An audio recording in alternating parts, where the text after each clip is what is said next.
Hi, good மார்னிங்க. எப்படி இருக்கீங்க? Welcome to Seetha's breeze.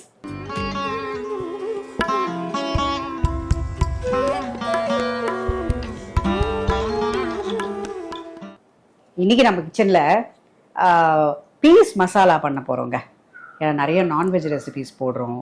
குழந்தைங்களுக்கு பிடிச்ச மாதிரியே குழந்தைங்க எங்கே போனாலும் இந்த பாவ் பாஜி ஆர்டர் பண்ணுறது, இந்த பீஸ் மசாலா ஆர்டர் பண்ணுறதுலாம் குழந்தைங்க நிறையா சாப்பிடுவாங்க. எங்கள் வீட்லேயே கனிஷ் அப்படி தான் பீஸ் மசாலா ஆர்டர் பண்ணுவான், சன்னா மசாலா ஆர்டர் பண்ணுவான். அது இன்னும் அவங்களுக்கு அது ரொம்ப பிடிக்கும். ஸோ அதுதாங்க இன்றைக்கி நான் பண்ணி காமிக்க போகிறேன். It is rich in protein, minerals எல்லாங்க. அயன் சத்து நிறைய இருக்கிறதுல. ஸோ நிறைய நல்ல விஷயங்கள் இருக்குது அந்த பீஸில். ஸோ அது போட்டு நம்ம இன்றைக்கி எப்படி பண்ணுறதுன்னு பார்க்கலாம்.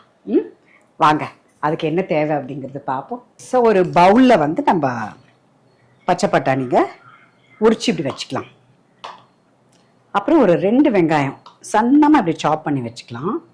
அப்புறம் ஒரு வெங்காயம் வந்து இப்படி அரைச்சி வச்சுக்கலாம், அது கொஞ்சம் கிரேவியாக வரணும் அதுக்காக. அப்புறம் 2 பட்டை, 4 லவங்கம், கொஞ்சமாக சோம்பு, அப்புறம் பச்சை மிளகா சன்னமாக அப்படி கட் பண்ணி வச்சுக்கலாம். கருவேப்பிலை, டொமேட்டோ இந்த மாதிரி கொஞ்சம் நல்லா நச்சு வச்சுக்கலாம். அவங்க ஒரு 3 டொமேட்டோஸ். அப்புறம் மிளகாத்தூள் 2 ஸ்பூனு, மஞ்சத்தூள், இஞ்சி பூண்டு பேஸ்ட்டு, அப்புறம் பட்டர் போட்டுக்கலாங்க. இதுதான் ரொம்ப டேஸ்ட்டாக இருக்கும். பிள்ளைங்களுக்கும் பட்டர் போட்டு பண்ணால் ரொம்ப பிடிக்கும். ஸோ அதனால் பட்டர் யூஸ் பண்ணுறேன் இதில். அப்புறம் கொத்தமல்லி. இவ்வளோ தாங்க நமக்கு தேவையானது. குயிக்காக பண்ணிடலாங்க, நம்ம 5 மினிட்ஸில் பண்ணிடலாம். இது வந்து பட்டர் ஒரு 100 கிராம்ஸ் போல் இருக்குங்க. இது கொஞ்சம் நல்ல பட்டர் நிறைய இருந்தால் தான் ரொம்ப டேஸ்டியாக இருக்கும். எப்பயாவது ஒரு நாள் நம்ம இந்த மாதிரி டேஸ்டியாக சாப்பிட்லாம். பட்டர் நிறைய இருக்கேன்னு யோசிக்க வேண்டாம். ஸோ இது போட்டுக்கலாம். இது கொஞ்சம் கரையட்டும். இப்போ நம்ம இந்த பட்டை, லவங்கம், சோம்பு அதை போட்டுக்கலாம். கருவேப்பிலை போட்டுக்கலாம்.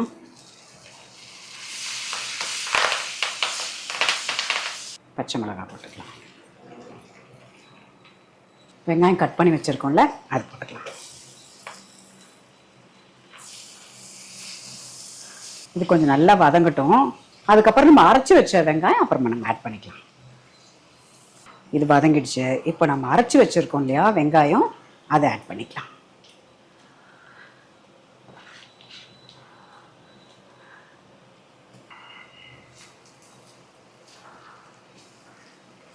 இது வந்து கொஞ்சம் நல்லா வதங்கட்டும். அதுக்கப்புறமா நம்ம இஞ்சி பூண்டு பேஸ்ட் ஆட் பண்ணலாம். இது கொஞ்சம் நல்லா இருக்குங்க, க்ரீமியாக நல்லா இருக்கும் சாப்பிட்றதுக்கு. அதுக்கு தான் அந்த வெங்காயத்தை அரைச்சி போடுறது. தனித்தனியாக நிற்காமல் அப்படியே மிக்ஸ் ஆகி நல்லா இருக்கும் சாப்பிடும்போது.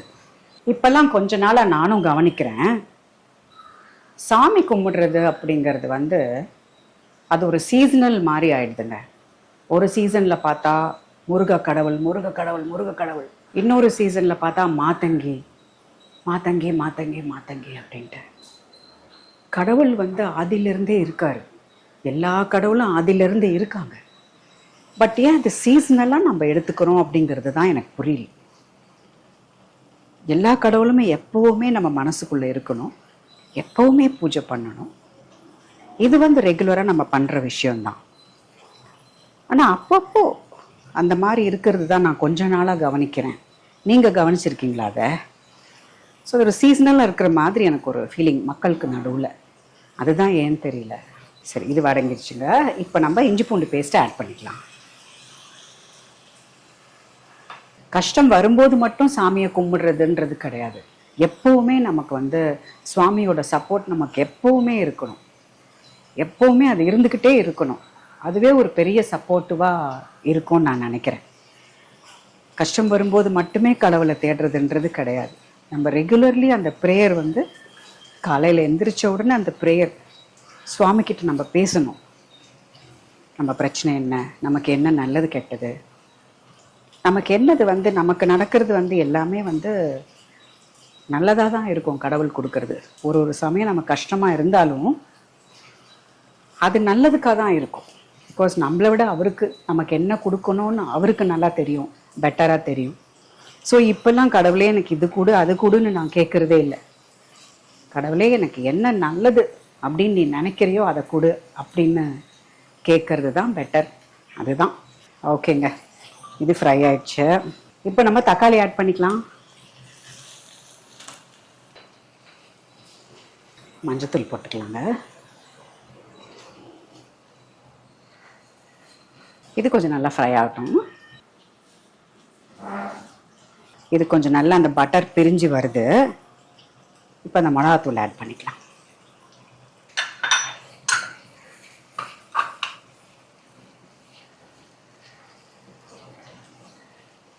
அவ்வளோதாங்க.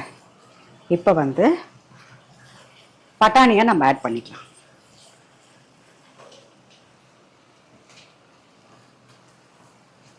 ஒரு 5 minutes வதக்கிட்டு கொஞ்சம் தண்ணி விட்டு வேக வைக்கலாம். உப்பு போட்டுக்கலாம்.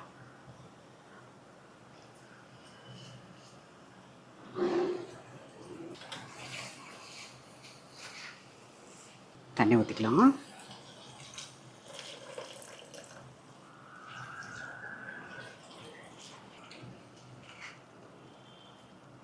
இது நல்லா வேகட்டுங்க. கொஞ்சம் நேரம் மூடி வைக்கலாம். 10 minutes. ஓகே, 10 minutes ஆயிடுச்சு.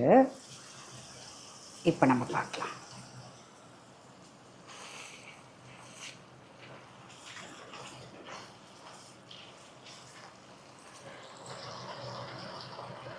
பட்டாணி நல்லா வெந்துருச்சுங்க. அவ்வளோதாங்க. ஸோ இந்த மாதிரி கிரேவியாக இருந்தால் தான் நம்ம ரைஸ்க்கோ இல்லை சப்பாத்திக்கோ நம்ம போட்டு சாப்பிடலாம். ஸோ இந்த கிரேவியாக இருக்கும்போதே நம்ம இறக்கிக்கலாம். கொத்தமல்லி போட்டு இறக்கிட வேண்டியதுதான்.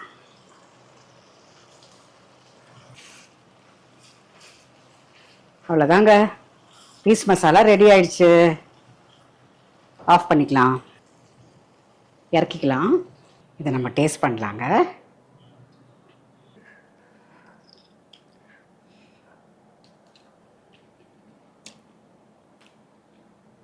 சூப்பர்புங்க. இந்த தக்காளி புளிப்பு, இந்த காரம், உப்பு, அந்த பீஸோட டேஸ்ட்டு எல்லாம் அமேசிங்க. Very nice. இந்த மாதிரி நீங்கள் ட்ரை பண்ணுங்களேன். சூப்பராக இருக்கும். ஈவன் ஒரு பர்கர் மாதிரி அதுக்குள்ளே வச்சு கூட சாப்பிட்லாம். பாவு பாஜியில் கூட இப்படி பண்ணி சாப்பிட்லாம். சப்பாத்தி, ரைஸ் எல்லாத்துக்கும் சாப்பிட்லாங்க இதை. ஓகேங்க, ரொம்ப நல்லா இருக்கும். எக்ஸலண்ட்டாக. நீங்களும் இந்த மாதிரி ட்ரை பண்ணிவிட்டு எப்படி இருக்குன்னு சொல்லுங்கள். ஓகே, பாய்ங்க.